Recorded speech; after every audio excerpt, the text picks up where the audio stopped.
दोस्तों, दुनिया में बहुत सी ऐसी चीजें और घटनाएं हैं जो आज तक एक मिस्ट्री बनी हुई हैं।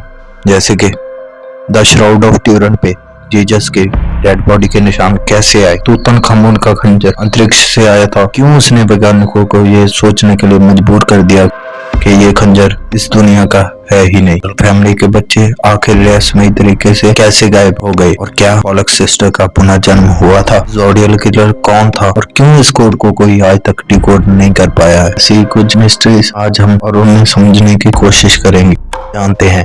नंबर 6, पोलक्स सिस्टर पुनर्जन्म को सच साबित करती है। क्या आपको लगता है कोई पुनर्जन्म ले सकता है? तो आज हम आपको ऐसी सिस्टर्स की कहानी बताने जा रहे हैं जो इस बात को सच साबित करने की पॉसिबिलिटी को बढ़ा देंगे कि पुनर्जन्म होता है। दोस्तों, मई 1957 को चर्च जाते वक्त एक कार एक्सीडेंट में 3 बच्चों की मौत हो जाती है। इसमें एक 9 साल का लड़का और 6 और 11 साल की 2 सकी बहनें थी। इससे पोलक फैमिली पूरी तरह टूट जाती है। उसी घटना के 3 साल बाद उसी घर में 2 जुड़वा बच्चियों का जन्म हुआ। अपने बच्चों की मौत के बाद इन 2 लड़कियों को जन्म से बहुत ज्यादा खुश थी। ये लड़कियां 4 साल की हुई तब ये अपनी पुरानी 4 साल की बातें याद करने लगी जो उनकी मरी हुई बेटियों को याद थी, की बातें कर रही थी जहाँ वो कभी कहीं नहीं, बट उनकी मरी हुई लड़कियां वहां जाया करती थी। दोनों बहनों को कार और रोड से बहुत डर लगता था।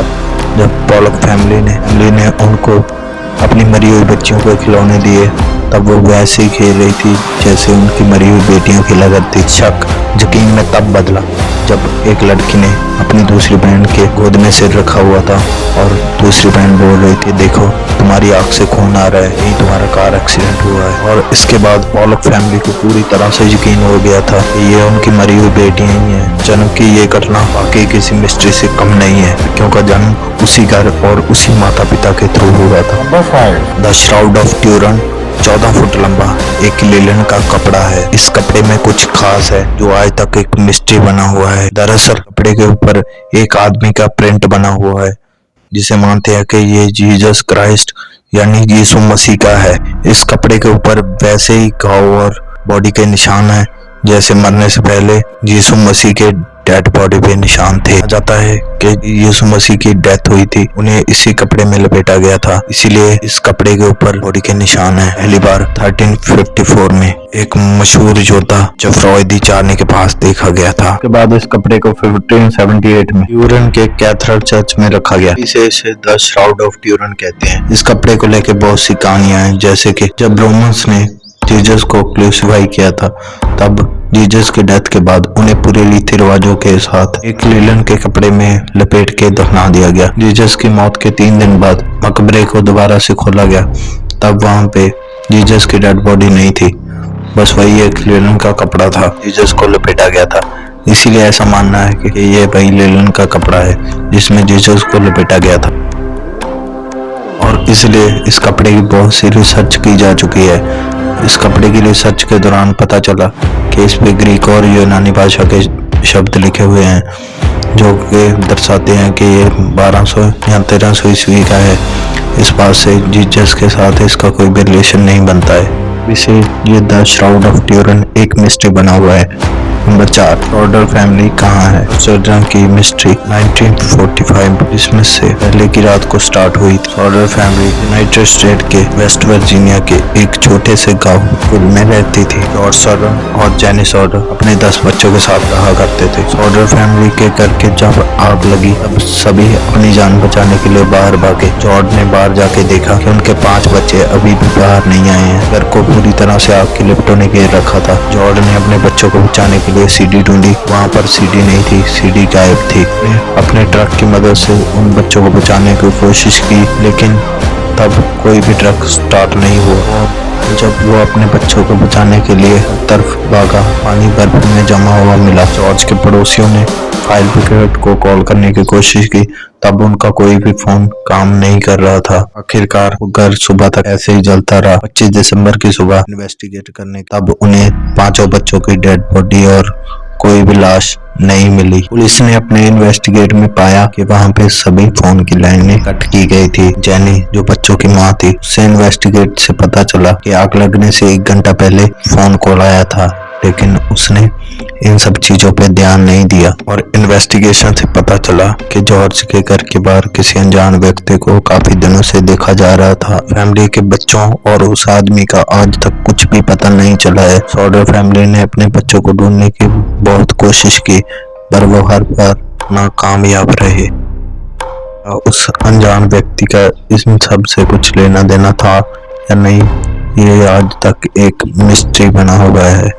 नंबर 3, तूतनखामुन का खंजर। फेरोन एशियन इजिप्ट के महाराजों को कहा जाता था। तूतनखामुन फेरोन का लास्ट राजा था। एक किंग तूत भी कहा जाता है। तूतनखामुन की मम्मी 1922 में इजिप्ट से पहली बार डिस्कवर की गई। खामुन की मम्मी असल में 3 ताबूतों के अंदर दफन थी। तूतनखामुन की मम्मी को खोला गया। देखा गया तूतनखामुन की मम्मी ने गले में एक ताबीत पहना हुआ था और उसकी मम्मी पूरी सोने से ढकी हुई थी। साथ 2 खंजर भी मिले जिसे देखने पे लग रहा था कि एक सोने का है और एक लोहे का है। असल में कहानी बिल्कुल अलग थी। इसकी फुल रिसर्च की गई तब पता चला कि ये लोहे का नहीं है, इसमें कुछ मटेरियल का इस्तेमाल किया गया है। किताब की स्टडी से पता चला कि ये खंजर में जिस निकल का इस्तेमाल किया गया है रिजनेट नहीं होता। माना जाता है कि ये खंजर तूतनखामुन को किसी दूसरी दुनिया ने तोहफे में दिया हो। आज तक ये पता लगाना नामुमकिन ही है कि तूतनखामुन का खंजर किसने बनाया था। इसको बनाने के लिए कौन से मटेरियल का इस्तेमाल किया गया हो। ऐसा भी हो सकता है कि कोई मेटेरियल अर्थ पे गिरा हो जिससे इस खंजर को बनाया गया होगा, या उस वक्त भी दुनिया के लोग भी इधर आते हों। इसे कुछ नहीं कहा जा सकता, इसलिए ये भी एक मिस्ट्री बना हुआ है। नंबर 2, ऑडियल किलर की मिस्ट्री 20 दिसंबर 1968 में शुरू हुई थी। ये मिस्ट्री 20 दिसंबर 1968 11 अक्टूबर 1969 तक है। सैन फ्रांसिस्को एरिया में लगभग 5 लोगों का मर्डर हुआ था। हर मर्डर एक ही तरह से किया गया था। मर्डर 2 टीनेजर का हुआ था। दूसरा मर्डर 4 जुलाई 1968 को फैन और माइक मिशेल का हुआ था। इसमें माइक मिशेल बच गए थे। के बाद एक आदमी ने पुलिस को कॉल करके दोनों मर्डर की रिस्पॉन्सिबिलिटी ली। इसके बाद अलग न्यूज़पेपर को लेटर भेज गए, इस मर्डर्स की रिस्पॉन्सिबिलिटी ली। खबर को पेपर में छापने की डिमांड की। इस लेटर में ही उसने अपना नाम द ज़ोडियल किलर बताया था। इससे पता चला कि ये लेटर बिल्कुल झूठ था। उसके बाद 20 दिसंबर को एक और मर्डर हुआ जिसे 3 बच्चों ने देख लिया था। टाइम किलर का चेहरा ढका हुआ था जिसकी वजह से वो उन्हें नहीं देख पाए। इस आज भी एक मिस्ट्री है। नंबर 1, मॉन्यूमेंट में एक स्मारक है जिसे शेफर्स मॉन्यूमेंट कहते हैं। 1763 के आसपास बनाया गया था। पे निकोलस बोसीमान की पेंटिंग बनी हुई है। आर्कैनिक शेफर्स कहते हैं। मॉन्यूमेंट के नीचे 10 अक्षर का एक कोड लिखा हुआ है जिसे आज तक कोई भी डिकोड नहीं कर पाया। मशहूर पायलट जो शावेन ने भी इस कोड को डिकोड करने की बहुत कोशिश की, इसे डिकोड नहीं कर पाए। बहुत से थ्योरिस्ट का मानना है इस कोड को समझ लिया गया तो ये हमें द होली ग्रेल तक ले जा सकते। 2 सेंचुरीज बीतने के बाद भी इस कोड को कोई भी डिकोड नहीं कर पाया है। इसे दुनिया का सबसे मुश्किल कोड और मिस्ट्री माना जाता है। ये थी कुछ अनसॉल्व्ड मिस्ट्री। आगे भी ऐसी मिस्ट्री वीडियो पाना चाहते हैं प्लीज हमारे चैनल को सब्सक्राइब करें।